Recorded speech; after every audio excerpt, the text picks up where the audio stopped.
Founded in 1991 by patients, the FSHD Society is the largest grassroots network of FSHD patients, their families, and research activists. The FSHD Society offers a community of support, news, and information for the millions of people affected by FSHD worldwide. This is FSHD Society Radio.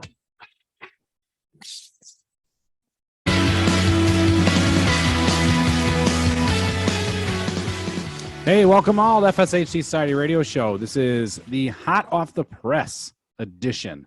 Bring it to you fast and quick. Boom. A lot of information. Awesome. Hitting you hard. We have Leigh Reynolds here, and welcome, Leigh. Thanks for joining us. Hey, Tim. Nice to be here. Yeah, I kind of really like us being in the same room. So now I sort of hate that there's a screen between us, but I know. Yeah. It's okay. Yeah. The last time that we did this together, we were sharing the same airspace, and we were in the same area. It was awesome. The Connect conference was fantastic. All the things pretty awesome, wasn't it? That went into it. Oh my gosh, I cannot imagine the kind of work that was done prior to, and then the big days. It was days of it. Yeah. Yeah. So that's by the time you showed up, we'd already been there for most of the week because we had the industry collaborative ahead of time. Then we went to the International Research Congress. The IRC has been doing that for a number of years, bringing all the stakeholders together to talk about the state of the science. And then the Patient Connect conference. So yes, and that's when I stepped in and met some amazing people and shook a lot of hands, had a lot of great conversations, and got to spend some time with you, Leigh, face to face, along with so many other people in the FSHD Society. That was great. Well, and you were a great window for the world into the conference, right? It was so neat to see people tuning in online and engaging on Facebook and sort of seeing the conference happen behind us. It was really fun. Yeah, I hope that they liked that. I mean, I actually got some comments that they liked the view. They liked watching people walk by and activity, and they felt like they were there. Well, that was the goal. So that's the goal. Check the box. We did it. Good. That was good. That was what we were hoping for.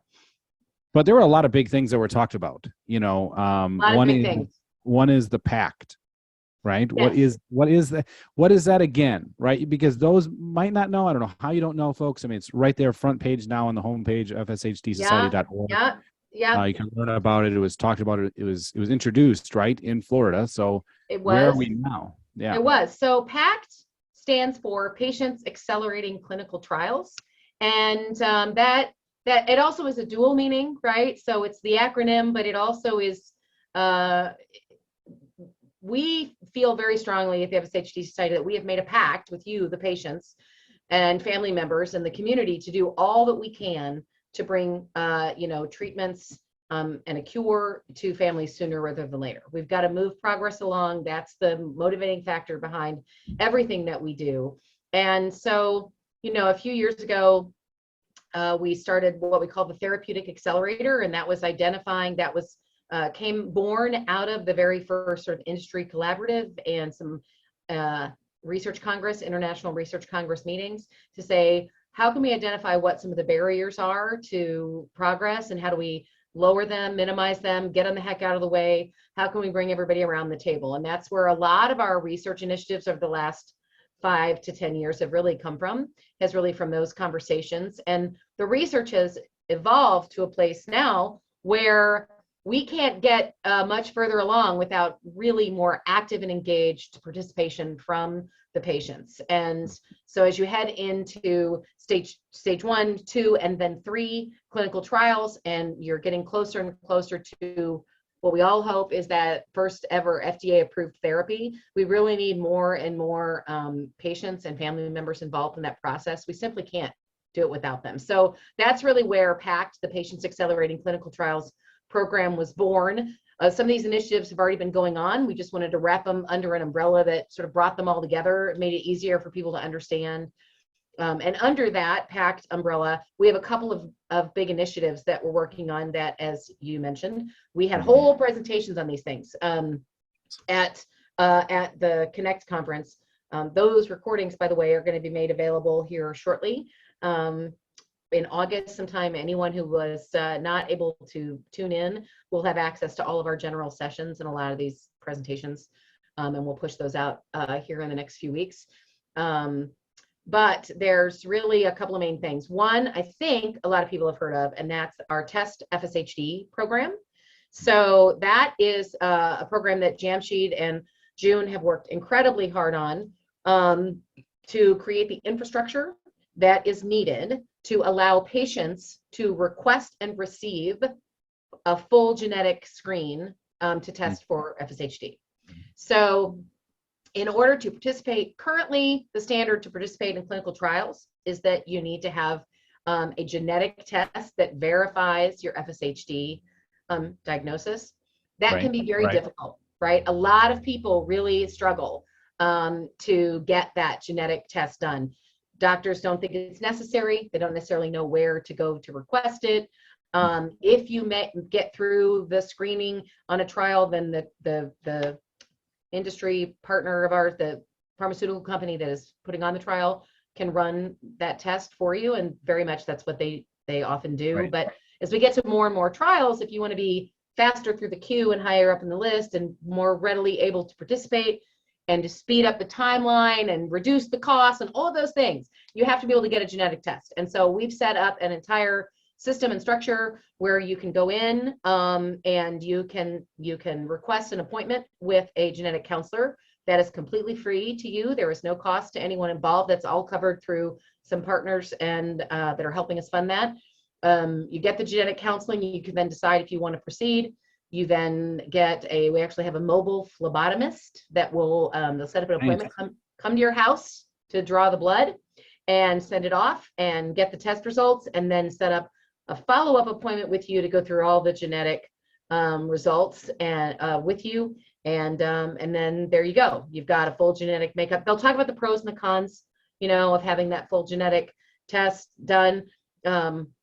But I would say that if you really want to be ready and able to participate in clinical trials, this is a big plus to get that done. And so the exciting thing is we have the funding for 150 people in our pilot program. We are closing in, we're around 120 people. So we only have a few spots left for those tests that are completely free and covered. After that, the system stays in place. The structure, the program stays in place, and people can come and our partner in that, Genome Medical, who does all the genetic counseling, they have experts on their team that know how to work the system and get insurance to approve it, or they also have some additional funding streams they might tap into for you, or if it needs to be out of pocket, they help reduce the costs for that. So that system will continue to stay in place after the pilots that we are able to currently fund. When that funding runs out, there's not much left on that. We only have spots for a handful more of people. So if you're interested, now's the time to go to FSHDsociety.org/test FSHD, and it'll give you all the information, and you can go from there. So that's very exciting stuff. Yeah, and let me stress to people that is very, very important with the genetic counselor. That's a piece of this. That's huge because they're giving you that advice, kind of advising. I mean, I have FSHD, as many know, but my boys were not sure. We were borderline, told not maybe a good idea yet, just because of XYZ reasons. So make sure that you talk to that counselor. They know a lot of different viewpoints, vantage points that you might not have thought of. It's really key. And I think that part of that component is huge. That's offered. Absolutely. We do not want anyone walking into this process not fully aware of the pros and the cons of having a full genetic test for FSHD done. They test for 1 and 2. A lot of tests that you get done now, they'll only run through FSHD 1, and then once you kind of hit that marker, they stop. So you don't always get the full results. So in addition to providing the service, and that I think that genetic counseling piece is so important. We've had some people that have done the first genetic counseling session and said, you know what, I think maybe this is not for me. No harm, no foul. There's no charge. There's no cost to them. We'd rather they make that really informed decision. So that's why that was a really important part of this program. It's a really important piece of it. But we'll also, we will then be studying the results of that. So what is it? It's rare to get that full makeup to run for 1 and 2. And so we then will be studying that information and how many people have one or two and both, and is there a difference in the combination. We're now getting into science things I know nothing about. Jamshid Arjmand, PhD, Chief Science Officer, he knows about that. He's going to take care of that. I just know it's an important part, a neat part of the program that we're also going to see what we can learn from those genetic tests along the way. We don't know your results, so let me also be clear. They don't release that to us. They don't release that to anybody. Those are your results and yours alone. It's de-identified information is what we're looking at. So just to see if there's any learnings to be made from that as well. So that's Test FSHD. That's pretty exciting stuff. And that program, that pilot part, is coming to a close. And so I want to make sure your many listeners knew that if they wanted to get in on that, now's the time. Guaranteed free test. Yeah, now's the time. So the other thing, the big thing that we sort of talked about there that is, hot and heavy going on right now is this True Cost of FSHD study. That is a survey-based study that June Kinoshita and Jamshid Arjmand have organized and pulled together. This is the first of its kind. There has never been a study done in the United States, or I think anywhere, that tell us what does it actually cost someone in lost wages, in additional, have you had to make modifications on your home? Do you need in-home support? Do you need learn how to drive with modifications to your car? AFOs, on and on and on, all the things, all those costs, those costs, the fully loaded cost. What is the impact on your life when you are living a life impacted by FSHD? Why does that matter? It matters closer to bringing treatments to market, which we have, a lot of high hope. There's still a way to go, but we have more and more companies entering all the time. We've got a lot of shots on goal. We've got a lot of smart people working on a solution and more clinical trials happening. When the day comes that first therapy is approved, there then has to be, there's payer information. Are the insurance companies going to pay for it? What is it going to cost? What is a cost that bears, that's got the ROI, right? So I'm completely making these numbers up, but so nobody quote me on these numbers. They're not real. They're not real. But let's say it's, for example, it's $1 million and you take this drug and it stops FSHD. That sounds crazy on its face that it's $1 million. But when this study shows that, well, it may be, but the cost of living with FSHD is $500,000 a year, or over your lifetime, it's $500,000, or this is, the dramatic impact of lost wages and increased costs for someone who's living with FSHD. Then you go, oh yeah, it's totally worth it. Not only is it worth it to put patients on this drug, but we want to get it in as many of their hands as possible. We want doctors prescribing it. We want it affordable. We want to reimburse for it, and we want patients to have it. So it sort of opens up the pipeline to get it in patients' hands because they're weighing out, the cost benefit analysis. And so again, a lot of people that are a lot smarter than me could probably explain that in greater technical terms and more correct terminology. But it is a really important study. And everyone says, anyone that's in the ecosystem of drug development, therapeutic development, all the really smart people in the room that are not me, they all say, man, we really need this done. It's so important that we can assess what it really costs. It just, it's combined with payer data. So it's not just the survey, but June and Jamshid are doing a ton of work to go in and assess insurance company data and other payer information we can get access to, again, all de-identified, but that's just going to allow us to publish an informed study that will then inform government, insurance companies, and other decision makers. It'll give them some guidance on what really is the financial impact and what's the ROI of therapies as they come to market. Yeah, it is important because this is another step of us being our own advocate. 100%. FSHD Society is building that platform for us to do that, so the voice is a little louder, a little more directed properly. Exactly. We just have to fill in the gap. So, what happens, maybe people were going to ask, because, if I'm on the website now, it's right there on the homepage, and then there's a very easy button to find enroll in the True Cost of FSHD. And someone might ask, well, what happens after I sign up for the survey? What starts happening? And maybe also, how long does it take? Good questions. So it's a really short and simple sign up form. It's just your very basic information so that we know that when the study is ready, we can send it direct to you and you're ready to go. So it means you don't miss it. So, and we need to know we've got good numbers. It has to be statistically valid. So we need to get as many people as possible. The more, the merrier. We have a little over 350 or so people that have signed up. We'd really like to be 600 to 1,000. That makes it an extremely robust study with a wide variety of people that will give us the best information. And we've done that before. We had about 700 plus people that participated in the Voice of the Patient when we did that one a few years ago. So we know we can get those numbers. So you sign up, very simple short form. Then sometime in mid-August, we think it'll be through all the vetting and regulations and be ready to go. You will get this, an email will be sent to you with a link to the survey. So we know who signs up for the survey, but once you click through to the survey, that is hosted on a completely different platform. We do not know any of your answers. None of your answers will be associated with your record with us. So all of your information is de-identified and protected.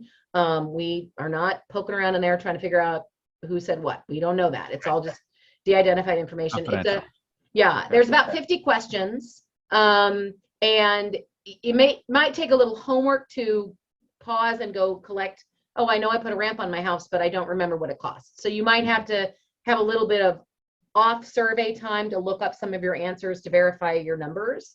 But if you had that, we think maybe about an hour total, and you don't have to do it all in one time. So you can come back and you can do it at your own pace. You'll have a good couple of weeks to complete the whole thing. You'll get reminders along the way that the system will just say, hey, pick up where you left off. Let's get this finished. We're getting ready to close it. Don't forget to finish out. We do really need people to do the whole thing. So the questions are such a way that we need you, once you sign up and you're in, please complete the entirety of the survey in this window that we've given you. And again, doesn't have to be, all in one place. Once we have all the answers and we start to compile, we have to munge them into a report. We have to cross-reference that with the payer data that we're getting. And when I say we, that is not me. That is Jamsheed and Chun that are doing all of that really important work with some experts in the field that we're also working with to then produce the report that will provide the information that the government and the payer systems all need to make those informed decisions. So if you want more detail than that, June did an excellent presentation at FSHDU recently, and the recording of that is on that same landing page that takes you to the sign up. So if you want a little more detail before you sign up, you can watch the video. It is right there, folks. I mean, I was as Leigh was giving us the good information there, I sneakily clicked on the enroll in the True Cost of FSHD, and unbeknownst to her, I've just registered now while we were doing this. That's how fast it was. She had no idea. No, I had no clue. And it's that fast. So, I mean, granted, I had all the self-populated buttons, right? Granted, so it was really a couple clicks. But even if it wasn't, you're talking about a minute and a half, for those that have, that self-populated stuff on their computer already going. But it's easy. So there's no excuses for that. Yes, the video is right there if you want to know more of the details. There's a great Q&A section here, kind of answering like those hot topic questions that people might have. Yep. But I think it's really simple. I love the autosave capability where, it's saving it and then I can come back and continue just in case you can't sit down for an hour straight and get it done. Yep. We get that. It sounds like FSHD Society understands, kind of taking all the difficulties out of the process here. So that was the goal. Let's remove all the barriers to participation, make it as easy as possible, and then get the answers we need to have the greatest impact we can. So we want to make sure that when that first therapy gets approved and comes to market, that it gets to as many patients as possible. We want it in your hands. We want it through your insurance company. We want it covered. And so all of these projects are about advancing the research and the science and the discovery. And, how do we get therapies, pills, shots, whatever it is? How do we get treatments to patients? We got it. We got to, we don't want to wait until the treatment is here to do this stuff. We got to do it now. Right. And there is the segue to this next question there. The fact that you're even talking about it, the preparation part, talking about costs, I mean, that tells that okay, we're getting closer and closer and closer. Yeah. I mean, what would be the reason for collecting this information now if we didn't see we better start getting this now? Yeah, if we didn't have, 20 companies plus in the space, and, a lot of your folks probably saw the announcement a couple of weeks back that Epic Bio is now in the space. Yep. And they, we don't know all the details yet. We're going to continue to have conversations with them and try to bring some more information to everyone about exactly what Epic Bio is doing and where they are in the space. But I know they're using CRISPR technology, which is very, very promising. And they think they'll be starting their first phase 1 trial in 2023. That'll be small. Wow. It'll only be, we're guessing, maybe a couple dozen people in a phase 1 trial, but it will then move on, from there. And they're not the only ones. So we've got Fulcrum is already starting to enroll people in their trial. We've got others that are on the heels. And then we have Epic Bio that just entered. And so the pace is picking up, right? The speed is picking up. The number of, here's what I always say about, what I love about research and therapy development is with some other industries, once somebody is the first to market, everybody goes, they already got that, and people leave and move on to something else.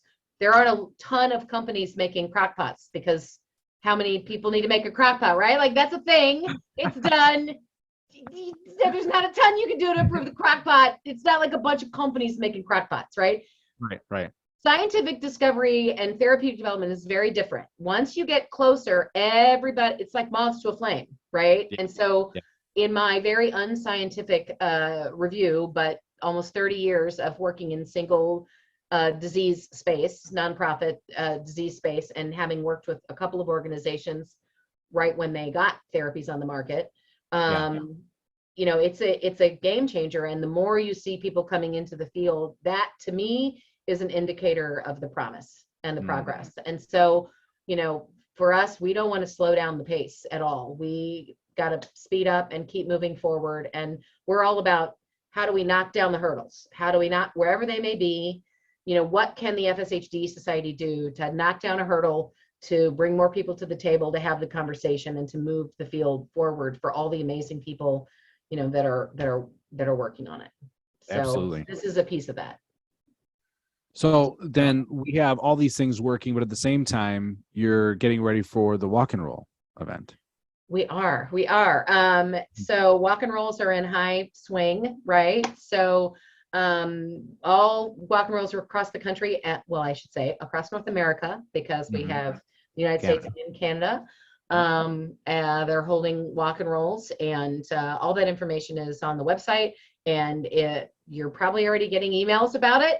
People have already signed up to register. People are starting to fundraise and do their own social media and email campaigns.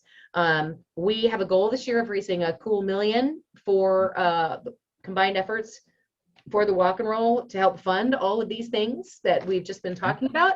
That helps get those things done. What I love about the walk and roll is it gives everybody immense power to be a part of making a difference. Very few of us can just write a check for $1 million. Very few of us, can say, I'm going to start my own organization worth millions. And we love the people who do. Amazing. But most of us everyday schmoes here, like myself, we can chip in our 25, 50, couple $100 if it's a good month, to a cause that we care about. The walk and roll is an effort that allows everyone to play a part, and $5 and $10 and $25 at a time, we all come together, everyone contributes, and that is, the rock in the pond that has the big ripple effect. And it helps you tell your story. It helps more people come to know and understand and care and have empathy for FSHD and what it is.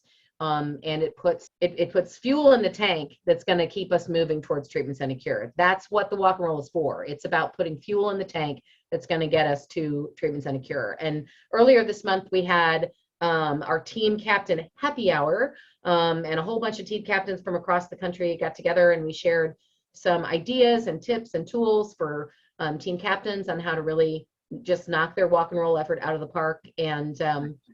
And we'll be releasing the video of that on the walk and roll page. You know, there's lots of it's not rocket science, but there is a science to it. There are tried and true things that you can do to make your personal team and fundraising efforts more successful and work. And we just kind of lay those out in our materials, and we talked about them at the team captain happy hour. And it works. I've seen it work for multiple decades of my work experience and personally in my own life. You know, I've been a top fundraiser for a lot of the causes that I have. My youngest son's autistic, so I raise money for autism charities frequently, and all the little tips and tricks we have in there, they just work. And it does. Everybody can have an impact, right? Now, Tim, you jumped into the walk and roll fundraising pool last year, you know. And how did you do, and what did you think about it? It was easy. Yeah. I'm big on easy, Leigh. Have you realized this, everybody?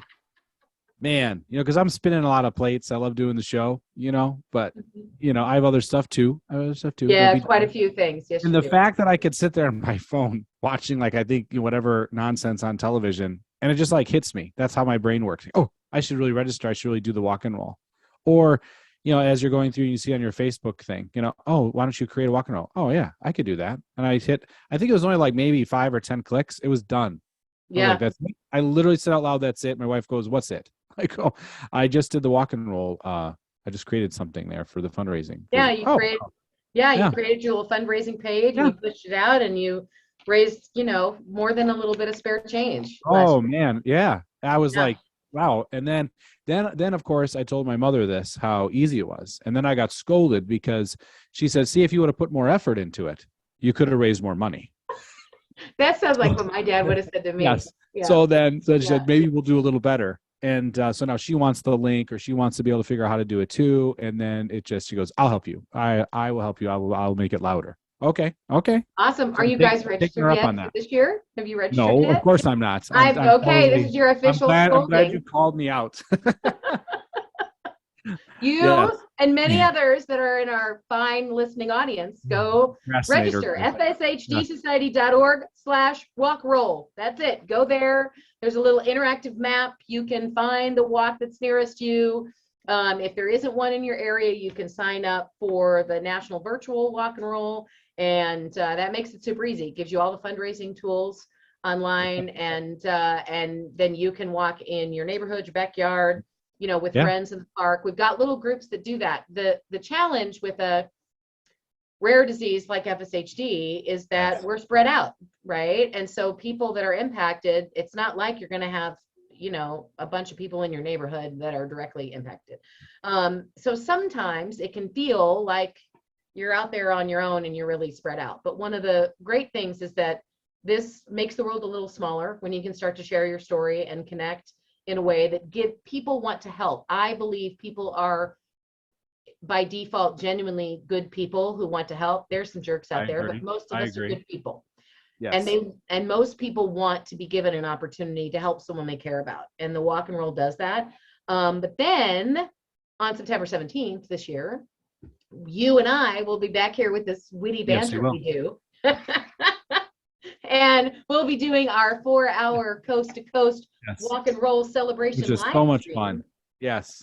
It's so cool because people all over North America, in big groups and little groups and duos and groups of 15 and groups of 150. Yes. And then you go, it's just amazing. Yeah. And we just like pop in. Right. I remember popping in. I don't know if it was in Texas. Maybe it was there. Are you talking about when Ashley had it on the big screen and she was watching and I scared the heck out of myself because I just got a glimpse of my gigantic head on their screen. I'm like, why would you do that? Yeah, but it was cool. They loved it. But it was cool. And they were totally checked in. So that means they were watching what was going on as we were going from walk to walk. really kind of bridging everybody together. It was so cool. I love that day so much because when we first did that, it was, what are we going to do? It's a pandemic. We can't have in-person walks. How are we going to salvage this? How are we going to save this campaign that was in its infancy? And it was sort of the Hail Mary. We thought, I don't know, let's see if it works. Right. And you graciously said, okay, I'll do that. I mean, I think I volunteered you randomly in a meeting and you had no clue. I was like, yeah. Thankfully you said yes. I think it's probably happened a couple times now where I do that to you. You're kind of my agent a little bit that way where you're like, maybe. What? I think I got somebody. Yeah, I do. I have someone in mind that would do this. Yeah. And it was a great idea. And it works. It was amazing. We had no idea how it would work. And everybody kept saying, Leigh, give us all the details how it's going to work. And I was like, I don't know. I'm making it up. It's just like with the conference. Everybody kept saying, how are we going to do that? How's it going to work? I'm like, trust me, it'll be great. And I didn't really know what I was doing. But you are so good, Tim. You are so good that you just make it look so easy and engaging. And you're so comfortable and everybody loves to talk to you. And it's draw them in, awesome. man. Draw them in, like a moth to the flame. They just can't help themselves. So when we went back to in-person events, we was like, well, we got to keep that. Everybody told us all across the country, we got to keep that party and that sense of community and camaraderie from coast to coast and north to south to east to west. I mean, people just loved it. So it really is a North American celebration because we include our friends to the north in Canada and that's a really cool day. But it's all to celebrate the impact that people can have when a whole bunch of individuals come together and everybody pitches in their little bit, that they can do. The sum is greater than its parts, and that's a really awesome thing to be a part of. And that's what's happening with the walk and roll. That is what's going to happen with the PACT program and all of the patient engagement programs that go into those patients accelerating clinical trials. Even if you're never in a clinical trial, your information, your voice will impact positively that progress towards getting treatments and a cure because you are the expert. Those with FSHD are the experts on their condition, and we need you speaking into the path forward and the process. And that's what we're trying to do through our PACT initiatives, and then through the walk and roll. It's a way to continue to to put the rocket fuel in the engine, right? Absolutely. Yes. Another way for your voices to be heard. That is the way. From the voice of the patient to the PACT to the walk and rolls. That's what it's all about. It's kind of a common theme there. Absolutely. Well, this is fun, Leigh. This is good. I'm glad we got to reconnect again. Well, thanks for letting me, come take over the show a little bit here. You're a good. I like it. You're good to put up with me, Tim. And we try to keep this hot off the press show. We try to keep it sort of single topic and just really what's the big hot ticket item. The challenge right now is there's more than one. And so if somebody's looking for a way to engage and to be a part of the solution and to raise their voice and be heard, and there is a way for you to plug in. We've got it, and we need you. We need patients. We're really trying to create a movement here. It's not about one-off activity here and there. It's about how do we that's the rising tide that lifts all ships. And we just are creating the opportunity, for the tide to rise and for voices to be elevated and all of those things. But we'd be dead in the water without patients and families being engaged and involved. Absolutely. Well said. Right. Well said. Way to take it home, Leigh. Way to yes. Yes, you should. Way to take it home. So if you want to find out more, visit fshtsdsociety.org. It is all there. Yep. It is easy to do. Get involved, get engaged. This is your community. That's right. Thanks so much, Tim. Thank you, guys.